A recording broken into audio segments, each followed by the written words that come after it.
ಸೊಸೆಯನ್ನ ಹೆತ್ತ ಮಗಳಂತೆ ನೋಡಿಕೊಳ್ಳುವಂತಹ ಸಮಾಜದಲ್ಲಿ ಮಾವನ ಜೊತೆಗೇನೆ ಅಕ್ರಮ ಸಂಬಂಧ ಹೊಂದುವಂತೆ ಸೊಸೆಗೆ ಕಿರುಕುಳ ಕೊಟ್ಟಂತಹ ಆರೋಪವೊಂದು ಕೇಳಿ ಬಂದಿದೆ. ಸೊಸೆಗೆ ಅತ್ತೇನೆ ಈ ರೀತಿಯ ಕಿರುಕುಳವನ್ನ ಕೊಟ್ಟಿದ್ಲು ಅನ್ನುವಂತಹ ಆರೋಪ ಇದಾಗಿದೆ. ಅತ್ತೆ ಮಾವನ ವಿರುದ್ಧ ದೂರು ಸಲ್ಲಿಕೆಯಾಗಿದೆ. ಎಫ್ಐಆರ್ ಕೂಡ ದಾಖಲಾಗಿದೆ. ಬೆಂಗಳೂರಿನ ಸುದ್ಗುಂಟೆಪಾಳ್ಯ ಪೊಲೀಸ್ ಠಾಣೆಯಲ್ಲಿ ಕೇಸ್ ಆಗಿರುವಂತಹದ್ದು. ಪೋಷಕರ ವಿರೋಧದ ನಡುವೆ ವಿವಾಹವಾಗಿದ್ದಕ್ಕೆ ಕಿರುಕುಳದ ಆರೋಪವಂತೆ ಯಾಸಿನ್ ಪಾಷಾ ಮತ್ತು ಪತ್ನಿ ಶಾಸಿಯಾ ವಿರುದ್ಧ ದೂರು ಸಲ್ಲಿಕೆಯಾಗಿದೆ. ತಾಯಿ ಹುಮೇರಾ ಮತ್ತು ಮಲತಂದೆ ಅಕ್ಬರ್ ವಿರುದ್ಧವೂ ಕೂಡ ಈಗ ಮಹಿಳೆ ಕೇಸನ್ನು ಕೊಟ್ಟಿದ್ದಾರೆ, ದೂರನ್ನು ಕೊಟ್ಟಿದ್ದಾರೆ. ಈಕೆಯ ದೂರನ್ನು ಆಧರಿಸಿ ಎಫ್ಐಆರ್ ಅನ್ನು ಕೂಡ ದಾಖಲಿಸಲಾಗಿದೆ. ನೋಡಿ, ಸೊಸೆಯನ್ನ ಹೆತ್ತ ಮಗಳಂತೆ ಕಾಣುವ ನೋಡುವ ಸಮಾಜದಲ್ಲಿ ಎಂತೆಂತಹ ಕ್ರಿಮಿಗಳಿರ್ತವೆ ಅಂಥೇಳಿ ಮಾವನ ಜೊತೆಗೆ ಅಕ್ರಮ ಸಂಬಂಧ ಹೊಂದಬೇಕು ಅಂಥೇಳಿ ನಿತ್ಯವೂ ಕೂಡ ಕಿರುಕುಳ ಕೊಡ್ತಿದ್ರಂತೆ. ನಾನು ನನ್ನ ಗಂಡ ಮದುವೆ ಆಗಿದ್ದೀವಿ ಅಂತ ಹೇಳಿಬಿಟ್ಟು ನಮ್ಮ ಅತ್ತೆ ನಮಗೆ ಫುಲ್ ಟಾರ್ಚರ್ ಕೊಡ್ತಿದ್ದಾರೆ. ಆಡಿಯೋ ಮೆಸೇಜಸ್ ಕಳಿಸಿ ತುಂಬ ಗಲೀಜು ಮಾತಾಡ್ತಾ ಇದ್ದಾರೆ. ಇನ್ಸ್ಟಾಗ್ರಾಮಲ್ಲಿ ನಾವಿಬ್ಬರು ಮದುವೆ ಆಗಿದ್ದೀವಿ ಅಂತ ಹೇಳಿಬಿಟ್ಟು ಈಗ ಯಾಕಂತ ಹೇಳಿದ್ರೆ ಅವ್ರ ಸಂಪಾದನೆನ ಕಟ್ಟಾಗೋಯ್ತು ಅಂತ ಹೇಳಿಬಿಟ್ಟು ಅಮೌಂಟ್ ಕೇಳ್ತಾರೆ. 1 ಲಕ್ಷ ರೂಪಾಯಿ 5 ಲಕ್ಷ ರೂಪಾಯಿ ಕೊಡಿ ಅಂತ ಹೇಳಿಬಿಟ್ಟು ಅದು ಕೊಟ್ಟಿಲ್ಲ ಅಂತ ಹೇಳಿದ್ರೆ ಆ ಹುಡುಗಿ ಕ್ಯಾರೆಕ್ಟರ್ ಸರಿಗಿಲ್ಲ, ಅವ್ರ ಅಮ್ಮ ಸರಿಗಿಲ್ಲ ಅಂತ ಹೇಳ್ಬಿಟ್ಟು ಮದುವೆ ಮುರಿದು ಬಿಡ್ತಾರೆ. ಮುರಿದಾದ್ಮೇಲೆ ಏನು ಮಾಡ್ತಾರೆ ಅಂದರೆ ಈ ಹುಡುಗನಿಗೆ ಮದುವೆ ಇವನು ಅಲ್ಲೇ ಮದುವೆ ಮಾಡಬೇಕು ಅಂತ ಹೇಳಿದ್ರೆ ಈ ಹುಡುಗನಿಗೆ ಹೊಡಿತಾರೆ, ನಮ್ಮ ಯಜಮಾನ್ರಿಗೆ ಹೊಡಿತಾರೆ. ಅದಕ್ಕೋಸ್ಕರ ಇದೇ ಥರ ನನ್ನ ಹತ್ರನೂ ಮಾಡೋಕ್ಕೆ ಬಂದರು.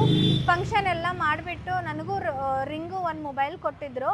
ಆ ರಿಂಗು ನನ್ನ ಮೊಬೈಲ್ ಕೊಟ್ಟಿಲ್ಲ, ನಾನು ನಮ್ಮ ಯಜಮಾನ್ರಿಗೆ ಮಾತಾಡ್ತೀನಿ ಅಂತ ಹೇಳಿದ್ದಕ್ಕೆ ನನಗೆ ಆಡಿಯೋ ಮೆಸೇಜಸಲ್ಲಿ ತುಂಬ ಗಲೀಜು ಮಾತಾಡಿದ್ರು. ನಾನು ನಮ್ಮ ಯಜಮಾನ್ರಿಗೆ ತೋರಿಸಿದ್ದಕ್ಕೆ ಆಮೇಲೆ ಅವರು ಕರ್ಕೊಂಡು ಬಂದು ಇಲ್ಲ ನಾನು ನಿನಗೆ ಮದುವೆ ಆಗ್ತೀನಿ ಅಂತ ನನಗೂ ಹೇಳಿಬಿಟ್ಟು ನನಗೆ ಕರ್ಕೊಂಡು ಹೋಗ್ಬಿಟ್ಟು ಮದುವೆ ಆದರು. ಮದುವೆ ಆದಮೇಲೆ ಏನು ಮಾಡಿಬಿಟ್ರು ಅಂದರೆ SG ಪಾಳ್ಯದಲ್ಲಿ ಪೊಲೀಸ್ ಸ್ಟೇಷನಲ್ಲಿ ನಾವು ಕಂಪ್ಲೇಂಟ್ ಕೊಟ್ವಿ, ಈ ಥರ ನಮಗೆ ಟಾರ್ಚರ್ ಮಾಡ್ತಿದ್ದಾರೆ ಅಂತ ಹೇಳಿದ್ದಕ್ಕೆ.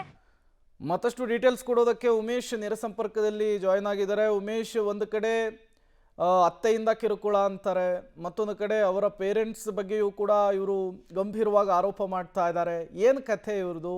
ಯಾರ್ಯಾರ ಮೇಲೆ ಈಗ FIR ಆಗಿದೆ? ಏನು ಡೀಟೇಲ್ಸ್ ಸಿಗ್ತಾ ಇದೆ ಅಂತ?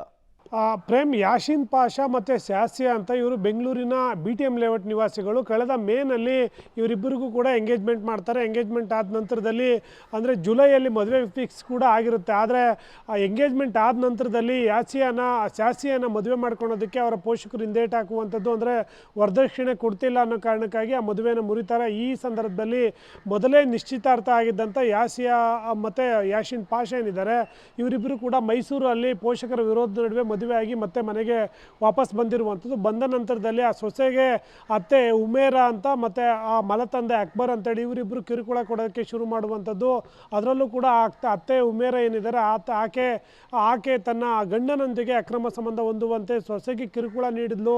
ಅದಕ್ಕೆ ನಿರಾಕರಿಸಿದಂಥ ಸೊಸೆಗೆ ಬೇರೆ ಬೇರೆ ರೀತಿಯಲ್ಲಿ ಕಿರುಕುಳ ನೀಡಿದ್ದಲ್ದೇ ಆತ್ಮಹತ್ಯೆ ಮಾಡಿಕೊಳ್ಳುವಂತೆ ಪ್ರತಿನಿತ್ಯ ಕಿರುಕುಳ ನೀಡ್ತಾ ಇದ್ದರ ನಿಟ್ಟಿನಲ್ಲಿ ಆ ಸುದ್ದಿಗುಂಟೆಪಾಳ್ಯ ಪೊಲೀಸ್ ಠಾಣೆಯಲ್ಲಿ ಈಗ ಸೊಸೆಯೇ ಅತ್ತೆ ಮತ್ತು ಮಾವನ ವಿರುದ್ಧ FIR ದಾಖಲು ಮಾಡಿರುವಂಥದ್ದು. ಈ ಸಂಬಂಧಪಟ್ಟಾಗಿ FIR ದಾಖಲಿಸಿಕೊಂಡಂಥ ಪೊಲೀಸರು ಅವರಿಬ್ಬರಿಗೂ ಕೂಡ ನೋಟಿಸ್ ಕೊಟ್ಟು ಆ ವಿಚಾರಣೆಗೆ ಕರೆಯುವಂಥ ಕೆಲಸ ಮಾಡಿದ್ದಾರೆ. ಎಲ್ಲೋ ಒಂದು ಕಡೆ ಆ ಸೊಸೆ ಅಂದರೆ ವಿರೋಧದ ಮಗನ ಮದುವೆಗೆ ವಿರೋಧ ನಡುವೆಯೇ ಮದುವೆ ಆದಲು ಅನ್ನೋ ಕಾರಣಕ್ಕೆ ಈ ರೀತಿಯ ಕಿರುಕುಳ ಕೊಡ್ತಾ ಇದ್ದಾರೆ ಅನ್ನೋದು ಒಂದು ಕಡೆ. ಆದರೆ ತನ್ನ ಪತಿಯೊಂದಿಗೆ ಅನೈತಿಕ ಸಂಬಂಧ ಹೊಂದುವಂತೆ ಕಿರುಕುಳ ನೀಡಿದ್ದು ಕೂಡ ನಿಜಕ್ಕೂ ಒಂಥರ ಶಾಕಿಂಗ್ ವಿಚಾರವೇ ಅಂತ ಹೇಳ್ಬೋದು. ಯಾಕೆಂದರೆ ಈ ರೀತಿಯಾಗಿ ಅತ್ತೆ ಮತ್ತು ಮಾವ ಅಂದರೆ ತಂದೆ ತಾಯಿ ಸಮಾನವಾಗಿರ್ತಾರೆ ಅಂತ ಅವರು ಈಗ ಜೊತೆಗೆ ಅಕ್ರಮ ಸಂಬಂಧ ಹೊಂದುವಂತೆ ಪ್ರೇರೇಪಿಸ್ತಾರೆ ಅಂದರೆ ನಿಜಕ್ಕೂ ಈ ಪೊಲೀಸರಿಗೂ ಕೂಡ ಒಂದು ರೀತಿಯ ಶಾಕಿಂಗ್ ನ್ಯೂಸ್ ಆಗಿರುವಂಥದ್ದು. ಆ ನಿಟ್ಟಿನಲ್ಲಿ ಪೊಲೀಸರು ಕೂಡ ಈಗ ತನಿಖೆ ಮುಂದುವರಿಸಿರುವಂಥದ್ದು. ತನಿಖೆ ನಂತರದಲ್ಲಿ ನಿಜಕ್ಕೂ ಈ ರೀತಿಯಾಗಿ ಆಗಿದೆಯಾ ಅಥವಾ ಸುಮ್ಮನೆ ಆರೋಪ ಮಾಡ್ತಾ ಇದ್ದಾರೆ ಅನ್ನೋದು ಗೊತ್ತಾಗಬೇಕಾಗಿದೆ. Prem, okay, thank you Umesh ತಮ್ಮೆಲ್ಲ ಮಾಹಿತಿಗಾಗಿ.